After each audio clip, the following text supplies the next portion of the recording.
Hey, what's up? It's Erica. How you doing? Doing good? Hope you're doing good. Let's settle down and get into it. So, let's have a talk. Manifestation is a huge thing. Everybody's doing it. Everybody's getting into it. People are manifesting for money, for love, for mostly money and love. Let's be for real. So, haven't figured out the money one yet, but I'll get there. But the love one I have, actually. There is a certain kind of like ritual I would always do before I wanted some kind of significant relationship. And crazy enough, it would work each time. But I realized that it would always attract a person that is like on my same level, that's on my same vibration. You know what I mean? So when I was lower vibe, when I haven't really worked through a lot of my stuff, when I still had like a lot of issues that I was going through, I used to take medication for bipolar, anxiety, depression, a lot of stuff. And I hadn't really learned how to work through that stuff yet. I attracted somebody and it sucked. But it showed me the shadow like side of myself, and it showed me what parts I needed to heal of myself and what parts I needed to change in order to bring somebody better that would be better suited for me, right? So, this is what I did. First of all, you need to make sure that you really want a relationship. Because back then I'd be like, I want to date, I want to kind of have fun, but I want a relationship. But I like being single because I can do what I want. And so I had to really, really commit to finding somebody, not if it happens, it happens. Like, no, it's like buying a car. It just happens, it happens. You commit to buying a car and then you go get one, right? So I would I would get two pieces of paper. On one piece of paper, I would write the things I wanted in somebody. List the qualities. I'm not talking like surface qualities like, you can say physically attractive or attractive to me because that is very subjective, but, makes $400,000 a year. If you're asking for that, you better be in that energy already, right? Somebody that is like for us, people that are into the D's, peepees I'm talking about. Somebody with the big pee-pee. Like, I understand that's what you think you want, but also understand, like, you could have a giant one and it'd be a fucking waste. So, kind of be careful what you ask for. It would be more beneficial to say somebody that I vibe with sexually, somebody that we have big sexual chemistry and that we are very compatible in the bedroom, somebody that we can have amazing sex together, right? Put qualities that you want. Somebody that has healthy coping mechanisms. Somebody that has the potential to earn a lot of money or has a lot of ambition and drive.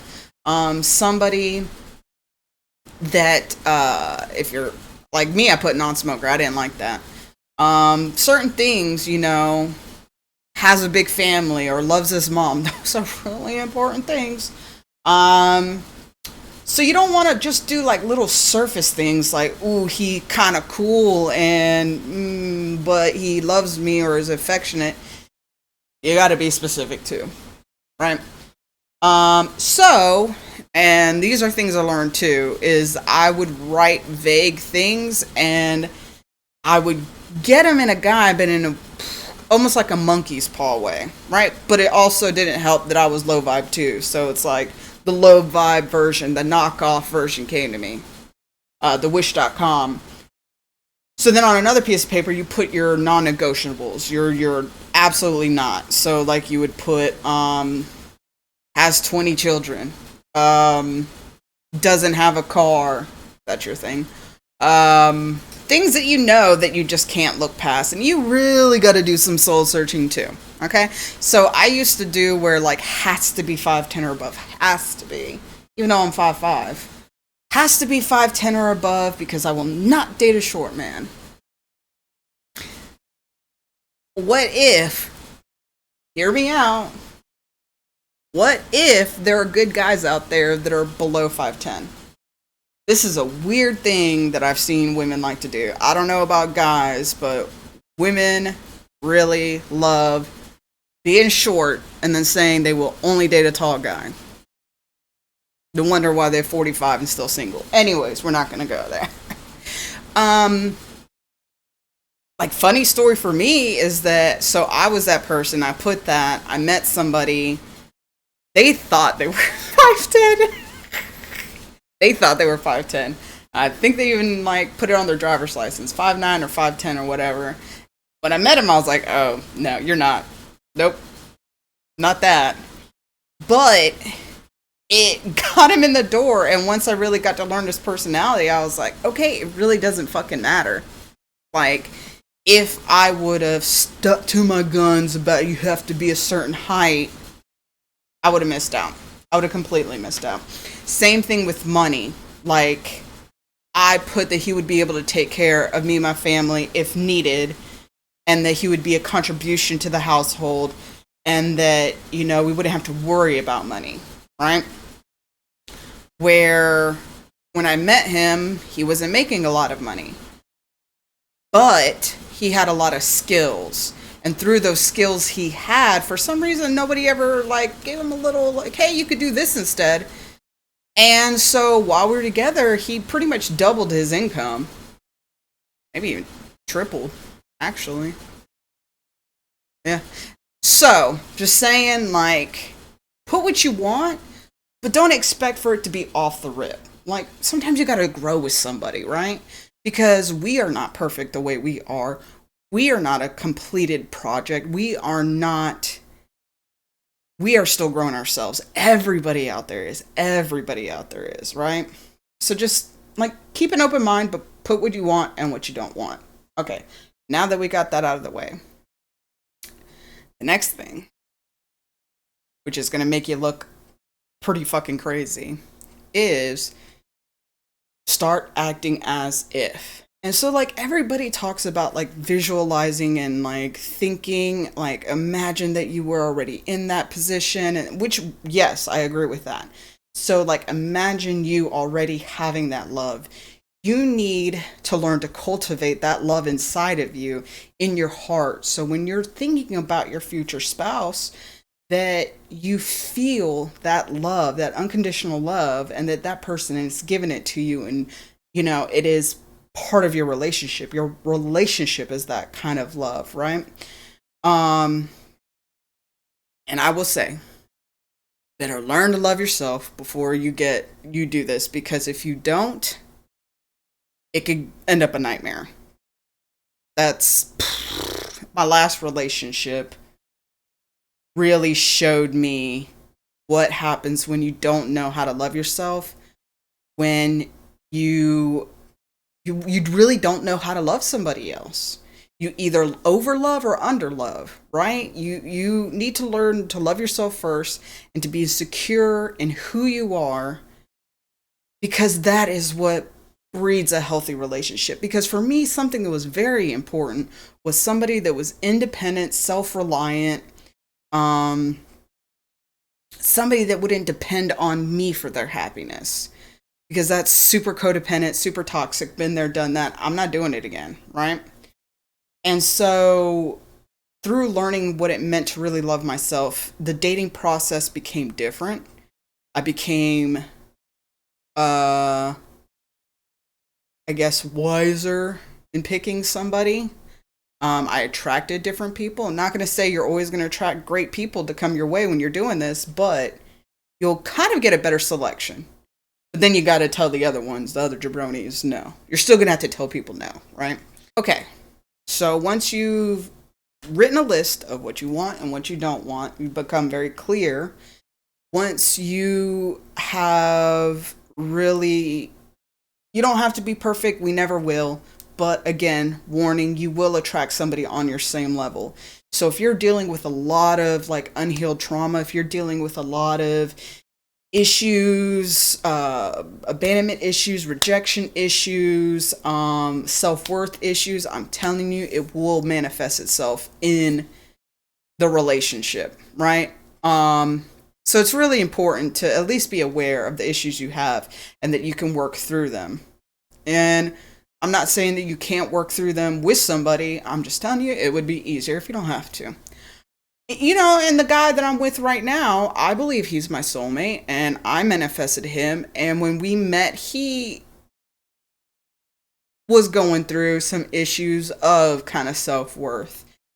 And, those are something we work through together.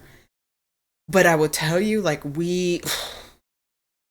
easiest relationship I've ever had. We've been together 2 years, and we've never raised our voices at each other. We've never argued. We've debated.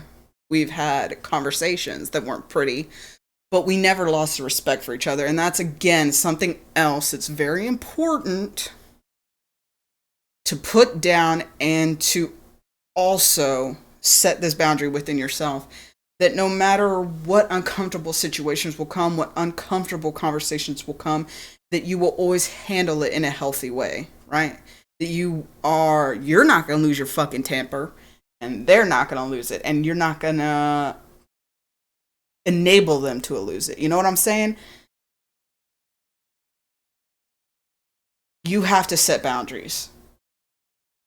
And the better boundaries that you set within yourself, and that the better you have worked through your issues, the better that you can enact those boundaries with other people.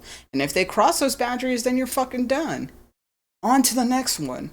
Like, there's a billion people out there. Don't think that, oh, well, if I don't work this out, I'm fucked. I'm going to be single forever. No. You're telling the universe you're not going to play with that kind of energy. You're not going to play with that kind of mess, and cut it out, right? And so the universe is always paying attention to what you allow in your life and what you don't allow, what you focus on, what you don't focus on. So it's very important to set boundaries, stick to those boundaries, right? Not saying it's easy, but you got to do it. So we have the list, the clarity of what you want and what you don't want.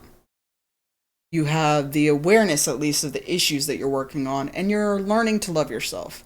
You're in the process of it,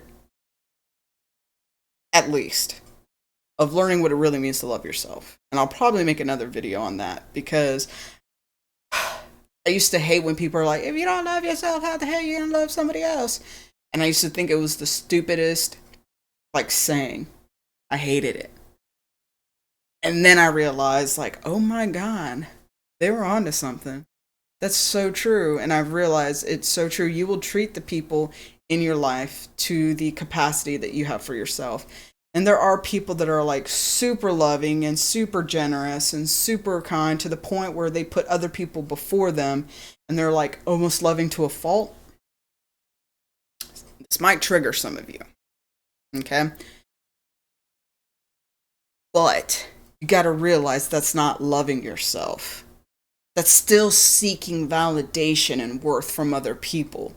By you putting other people above you, and by you always giving, you are not loving yourself.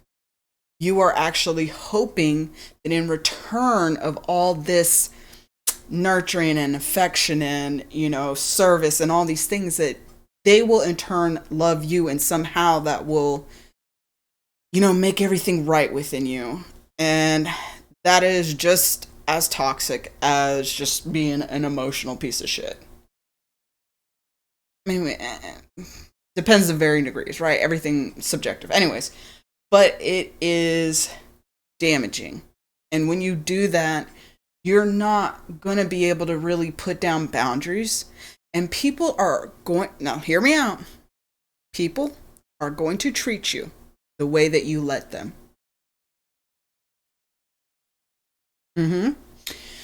You have to show people how they're going to treat you, what you're going to accept and what you're not going to accept. In a way, it's like kids, you have to teach them, no, we don't do this and that. We don't do that in our household. This is how we run things. This is how we do things. And you have to do that with people too, because everybody needs different things but also a lot of people that don't demand a standard out there. Therefore, like, I was one of those people that I'm going to cross all of your boundaries on purpose. I'm going to cross all of your lines. If you tell me not to do something, I'm going to do it. And I'm going to keep doing it until you're just like used to it. I was a fucking awful person, right? So I had a lot to learn. So, loving yourself, feeling that love, and the crazy part, here's the next part, which is going to sound crazy. Start talking to your spouse. Yeah, you can't see them. It's going to be like you're talking to a fucking ghost, but actually, like, imagine a person like sitting at the dinner table, put a empty plate out and just be like, oh, here's your dinner. Oh, how was work? Oh, that's cool. Hey, oh yeah, did you hear about this? Blah, blah, blah. Like, talk and have a conversation as if you are really in the future with your spouse. There are times where I was like, if anybody was around, they would think I have lost my fucking mind. Because I'd be like in the bathroom, TMI. I'd be in the bathroom, I'm like, hey babe, I'm out of toilet paper, can you get me some more? Even though I wasn't, but those are things that I would say, once in a relationship. And I have said it, right? Going to sleep, I would have a pillow and pretend it was my future spouse, and I would hug it and imagine them kissing me. I'd be like, all right, good night, I love you. Okay, I love you too. And I would do that every night. I would tell it, the pillow, my future spouse, I love them, and I would imagine them telling me, good night, I love you too, yada, yada, yada. And I would feel that love, that frequency of love, constantly. And then my final thing I did is I lit a candle. So what I would do, and this was the crazy part that would always work, I lit a candle. Right? And then I put it I would use the taper candles. I would put a flame under it and kind of let the wax melt and then stick it on the plate so that it would stand up. Then under it, I would put the piece of paper of the qualities I wanted. And I would read it before I light the candle. And I would put it under. And then I would light the candle. And then I would read the things I don't want. And I would burn it and imagine those things burning, going away. And that my candle was bringing the things that I did want. The flame was bringing the things I did want. And I don't remember the exact words, but I used to say, it was like a spell, I guess. It was like, bring love to me, I don't know. Whatever, just Google love spell. Just something that you put words out into the universe, and you don't even have to, you can make your own one up.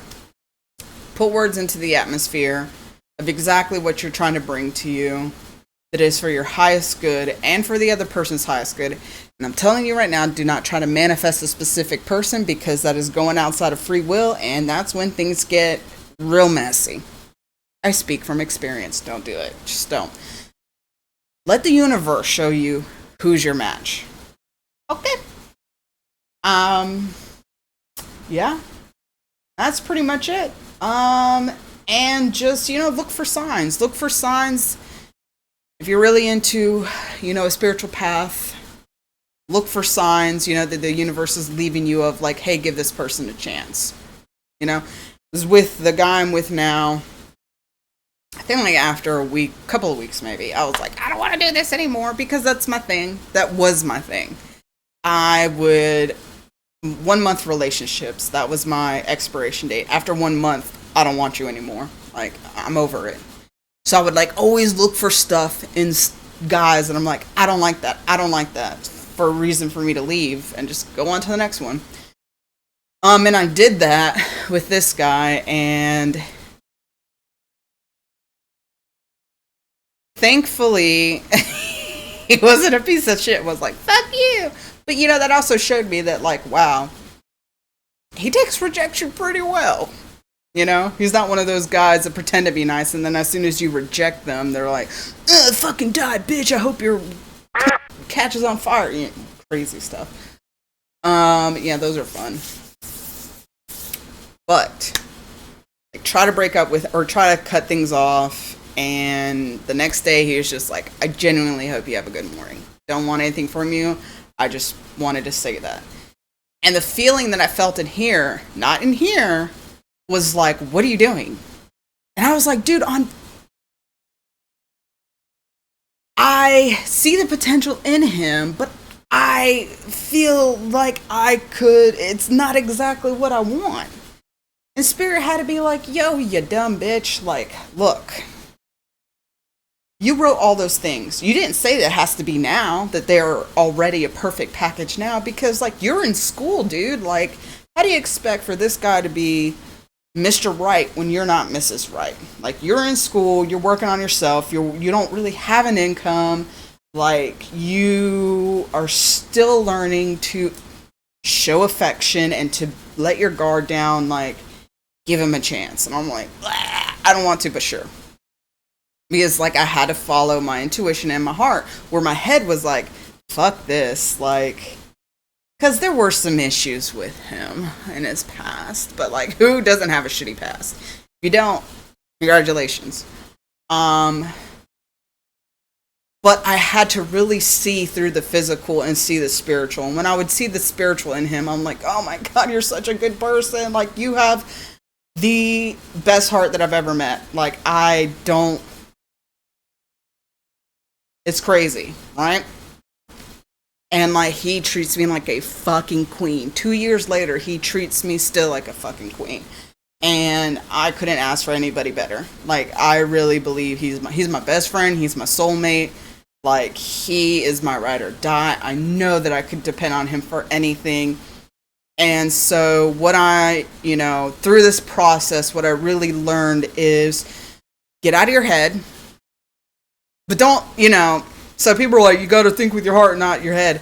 Like, yeah, lead with your heart. But if you have red flags going too, don't ignore them just because, like, oh, but I like him or I love him. Blah. No, if there's red flags, fuck that.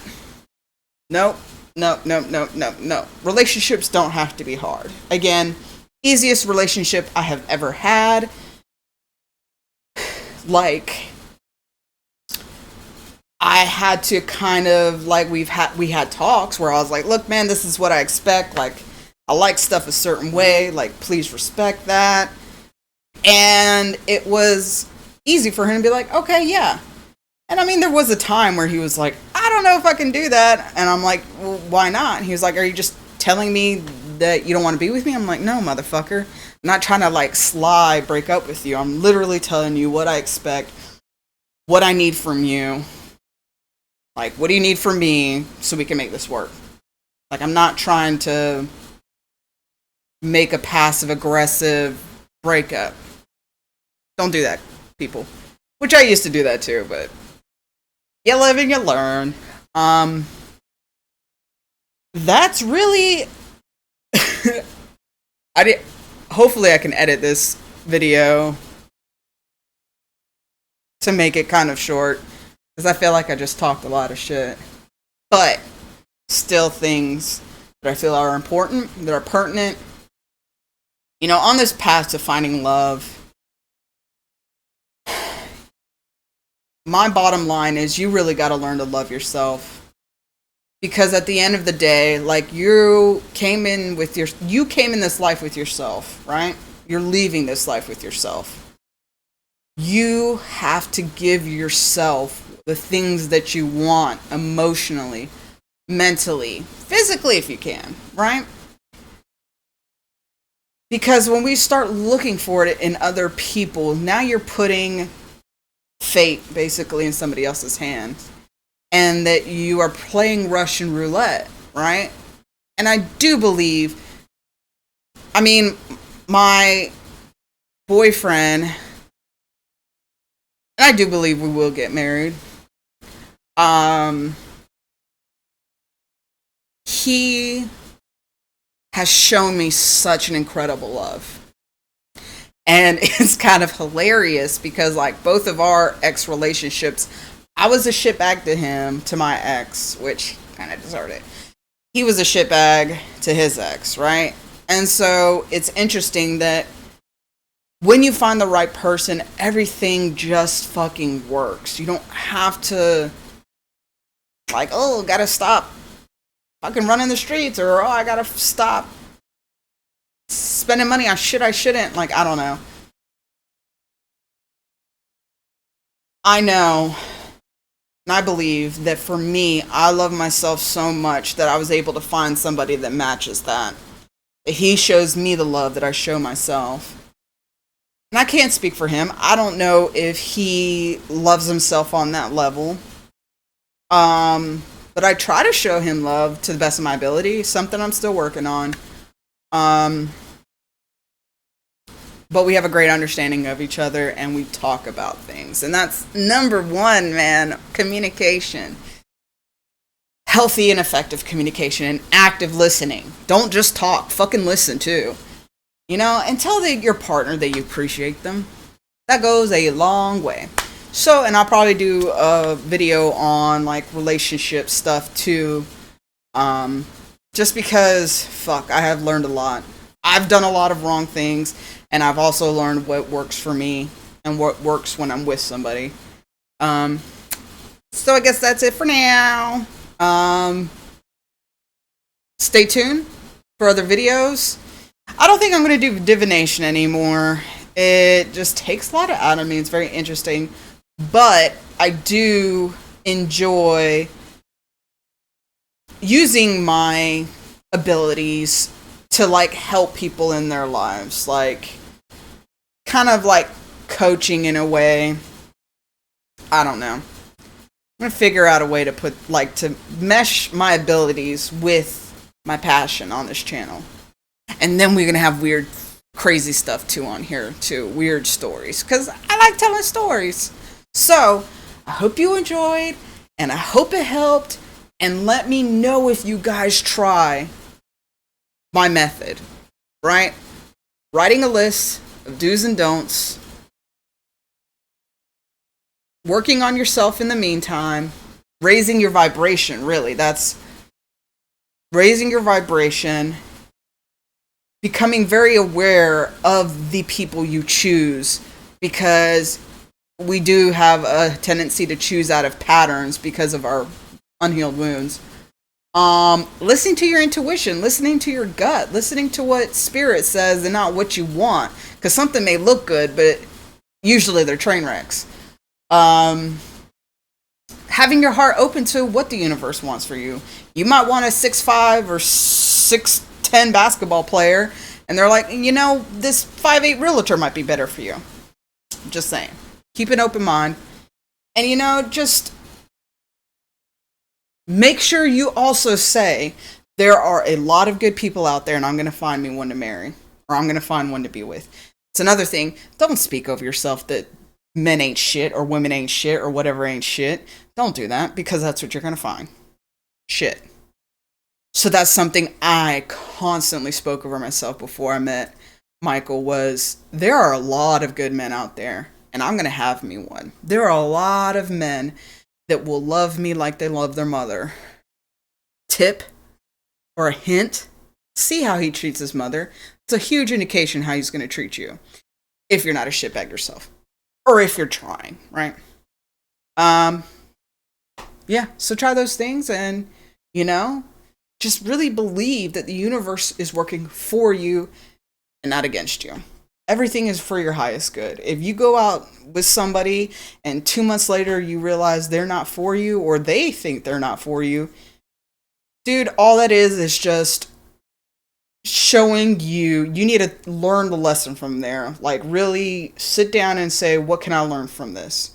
And sometimes it's people have the right to choose that you're not what they want. And okay, self-love. When you really love yourself, you're not going to be like traumatized from it. You're not going to be defensive about it. You're not going to be like, why didn't nobody pick me? I fucking hate myself. Oh man, what happened again? Like, you're going to be like, okay, I understand. Sucks. Doesn't mean I'm not going to like feel sad about it, but I understand. You know, you have the freedom to choose, just like I have the freedom to choose, just like I say no to people. Shit happens. But this just means that I am one step closer to who I'm supposed to be with. All right. I'll see y'all later. Holla.